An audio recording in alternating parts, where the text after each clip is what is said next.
সালামু আলাইকুম। Hi friends, আমি ডাক্তার ফাইজুল হক। আজকে স্ট্রোক সম্পর্কে আপনাদের ধারণা দেব। আমরা গুলিয়ে ফেলি স্ট্রোক এবং হার্ট অ্যাটাক। আমরা মনে করি স্ট্রোক মানে হার্টে হয়। আসলে স্ট্রোক বলতেই মাথায় রাখতে হবে যে স্ট্রোক হয় সবসময় ব্রেনে। কোথায় হয়? ব্রেনে। আমরা মনে করি যে স্ট্রোক মনে হয় হার্টে হয়। অনেক সময় আছে হার্ট অ্যাটাক এবং স্ট্রোকের সাথে আমরা একই সাথে এটা করে ফেলি। এইজন্য ঝামেলা হয়। সাধারণত এটা কেন হয়, কি এ সম্পর্কে একটু ধারণা দেই। ব্রেনের মধ্যে অসংখ্য রক্তনালী আছে যার কাজ হচ্ছে ব্রেনে অক্সিজেন সরবরাহ করা।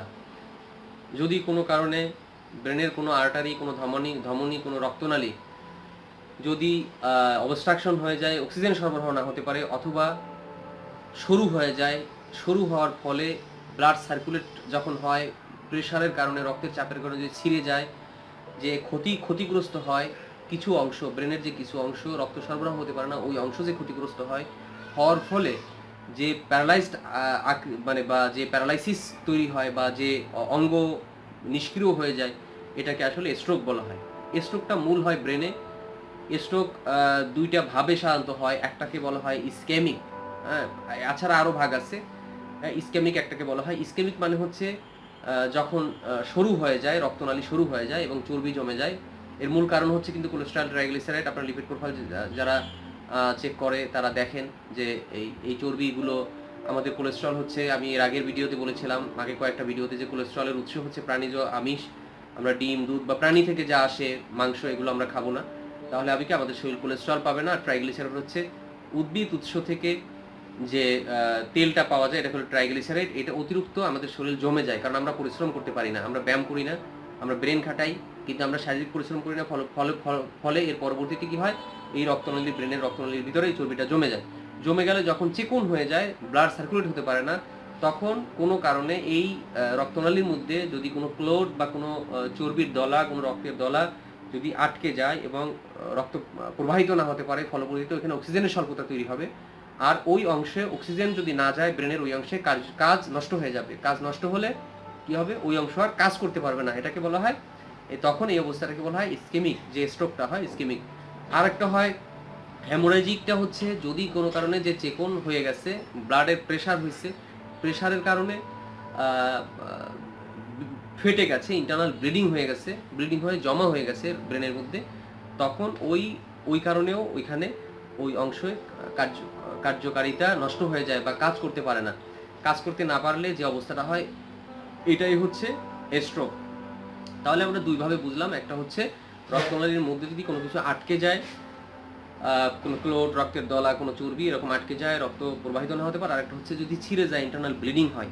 হ্যাঁ, এটাকে বলে না যে ব্রেনে রক্তক্ষরণ হয়েছে, তখন এটা হয়। অনেক সময় রক্তক্ষরণ হলে, রক্ত জমাট বাঁধলে অনেক সময় অপারেশন করতে হয়। এর ফলে কি হয়, এর ফলে যখন স্ট্রোকটা হয়ে যায়, স্ট্রোক হলে আমাদের ডান পাশ সবসময় বাম পাশকে নিয়ন্ত্রণ করে, দেহের বাম পাশকে নিয়ন্ত্রণ করে, আর বাম পাশ সবসময় ডান পাশকে নিয়ন্ত্রণ করে। এইখানে আমরা যে আমাদের যে হাত, এই হাতের যে এই যে আমি হাত করছি, নাড়াচ্ছি, এখানে অনেকগুলো নার্ভ আছে, যে নার্ভগুলো স্পাইনাল কর্ডের মধ্যে হয়ে আমার ব্রেনের ভিতর চলে গেছে, এখান থেকে সিগন্যাল দেয়। হ্যাঁ, সিগন্যাল ইম্পালস হয় আর কি। এই সিগন্যালগুলো আমার আসতে পারে না, তখন আমার এই নার্ভগুলো ঠিকভাবে কাজ করতে পারে না। কাজ না করতে পারলে আমার এই অঙ্গ দেখা যাবে নষ্ট হবে না, ব্লাড সার্কুলেট ঠিকই হবে, কিন্তু এই অনুভূতি শূন্য হয়, হাত কাজ করতে পারে না, একটা সাইড অবশ হয়ে যেতে পারে। এই ডান পাশ অবশ হতে পারে যদি বাম পাশের ব্রেনের ওই অংশটা ক্ষতিগ্রস্ত হয়। আর ব্রেনের যদি বাম পাশ হয়, দেহের ডান পাশ, ব্রেনের ডান পাশ হলে দেহের বাম পাশ।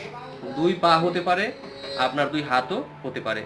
তাহলে আমরা বুঝলাম যে আসলে আমাদের যে ব্রেন স্ট্রোক হয়, স্ট্রোক হওয়ার মূল কারণ হচ্ছে কি, যদি চর্বি জমে যায়, রক্তনালী সংকুচিত হয়ে যায়। যাদের হাই প্রেশার আছে তাদের জন্য এটা খুব ভয়ঙ্করভাবে কাজ করে। এ থেকে বাঁচার কি উপায়? এ থেকে বাঁচার উপায় হচ্ছে, যদি আমাদের এই মানে চর্বি শরীরের ভিতরে থাকে, আমরা যদি বেশি মোটা থাকি, তাহলে আমরা খাবারকে কমিয়ে দেবো, আমরা ভেজিটেরিয়ান হয়ে যাব। আমরা কোনো মাংস খাবো না, মাছ খাবো না, বা প্রাণীজ আমিষটা আমরা খাবো না, আমরা উদ্ভিদ আমিষটা ব্যবহার করব, ডাল খাবো, মাশরুম খাবো। আর আমরা জিরো অয়েল কুকিং আমরা ব্যবহার করব, বিনা তেলে রান্নাটা খাবো আমরা। আমাদের দেহের মধ্যে যে তৈলটা দরকার, এই তৈলটা কিন্তু আমাদের খাবারের মধ্যেই আছে, আমাদের এক্সট্রা তেল দরকার নাই। এক্সট্রা তেলগুলো আমাদের দেহে জমতে থাকে, এর কারণে যেমন ব্রেন স্ট্রোক হয়, তেমন হার্ট অ্যাটাকও হয়। এই কাজটা করব। আমরা এক্সারসাইজ চালু রাখবো অবশ্যই, প্রতিদিন কমপক্ষে সকালে আধা ঘন্টা, বিকালে আধা ঘন্টা আমরা হাঁটাহাঁটি করব। একজন ডাক্তারের আন্ডারে অবশ্যই আমরা থাকবো যদি এই জাতীয় কোনো সমস্যা হয়, আদার্স কোনো সমস্যা হয়, কারো ডায়াবেটিস থাকলে এই রিস্ক বেড়ে যায়, কারো উচ্চ রক্তচাপ থাকলে এই ব্রেন স্ট্রোকের রিস্কটা বেড়ে যায়। তো আমরা ডক্টরের আন্ডারে থাকবো যেন আমরা একটা কন্ট্রোলে থাকতে পারি, আমাদের ব্লাডের ইটা জানতে পারি, যে কোলেস্টেরলের কী লেভেল, আমাদের ট্রাইগ্লিসারাইডের কী লেভেল, এগুলো যেন জানতে পারি। একজন ডায়েটিশিয়ানের পরামর্শে আমরা ডায়েট চার্ট করে নিতে পারি। ইউটিউবে খুব ভালো ভালো ভিডিও আছে, জিরো অয়েল কুকিং লিখে সার্চ দেন তাহলে এরকম চলে আসবে। যদি প্যারালাইজ হয়েই যায় তখন কি করা? আসলে তখন অনেক ক্ষেত্রে, বেশিরভাগ ক্ষেত্রে কিছু করার থাকে না, অনেক ক্ষেত্রে কিছু করার থাকে। এজন্য হেল্প করতে পারে একজন নিউরো মেডিসিন যে ডক্টর আছে, ডক্টর হেল্প করতে পারে। সাথে সাথে একজন ফিজিওথেরাপিস্ট, সব ফিজিওথেরাপিস্ট আপনার এক্সারসাইজ করবে, এক্সারসাইজের মাধ্যমে যে ফিজিওথেরাপির মাধ্যমে অনেক সময় আছে যে কর্মক্ষমতা ফিরে আসে, ফুল ভালো না হলেও তার একটা কর্মক্ষমতা ফিরে আসে। এর জন্য ঢাকায় সাভারের সিআরপি খুব ভালো একটা প্রতিষ্ঠান, সিআরপিতে যোগাযোগ করা যেতে পারে, বা আমাদের ঢাকায় যে নিউরো ফাউন্ডেশন আছে বা নিউরোলজিক্যাল যে হসপিটালগুলো আছে এরা হেল্প করতে পারে। কোনো ভালো দক্ষ হোমিও ডাক্তারের কাছে আপনারা যেতে পারেন, হোমিও ডাক্তারদের দ্বারাও এর খুব ভালো ট্রিটমেন্ট আছে, খুব ভালো চিকিৎসা আছে হোমিওর।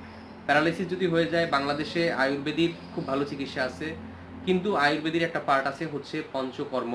এই পঞ্চকর্ম বাংলাদেশে এখন ওরকম চালু নাই, এর জন্য ভারতে পঞ্চকর্ম আছে, ভারতের প্রায় সরকারি আয়ুর্বেদিক হসপিটালগুলোতে আছে। পঞ্চকর্মের দ্বারা প্যারালাইসিস থেকে রিকভার করা যায়, ডিটক্স করা হয় দেহকে, এবং এই পঞ্চকর্মের মাধ্যমে, পঞ্চকর্ম থেরাপির মাধ্যমে এই খুব ভালো রেজাল্ট আসে। যাদের পয়সা আছে তারা ইন্ডিয়াতে গিয়ে ইন্ডিয়ার যে সরকারি আয়ুর্বেদিক হসপিটালগুলো আছে ওখানে পঞ্চকর্ম থেরাপি দিয়ে আসতে পারবেন, ডক্টরের পরামর্শে যদি ডক্টর বলে।